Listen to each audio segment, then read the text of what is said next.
నేనెవరు ఎరికైనా? నల్ల బాలు, నల్ల తాచు లెక్క. నేనంటే ట్విన్ సిటీస్ మొత్తంలా దడ్డా. రేయ్, నువ్వు చాలా ఎక్కువ చేస్తున్నావు. ఏలు ఏలు ఏలు తీ. నల్ల బాలు ఇంతసేపు ఎవరితో డిస్కస్ చేయడరా?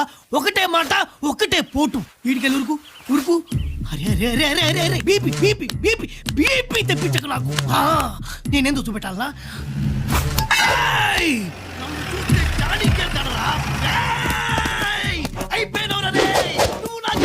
Good morning sir. సెల్లో ఉన్న రౌడీ షీటర్ 4 రోజుల నుంచి ఎంత ఉతికినా నిజం చెప్పడం లేదు. కాళ్ళు చేతులు విరిగిపోయాయి, అయినా నోరు విప్పడం లేదు. ఏం చేయమంటారు సార్? ఎన్కౌంటర్ చేసేయండి. అలాగే సార్. వాడు అనుచరులు మరో 4 ఉన్నారు, వాళ్ళని వాళ్ళనే 4 రోజులు ఉతకండి అయ్యా. అప్పటికి నోరిపోతే వాళ్ళని కూడా వారానికి ఒకడిని. Okay sir. వీడవుట్ సార్. జాగ్రత్త, ఎవరనుకున్నావు? నల్ల బాలు, నల్ల త్రాచు లెక్క.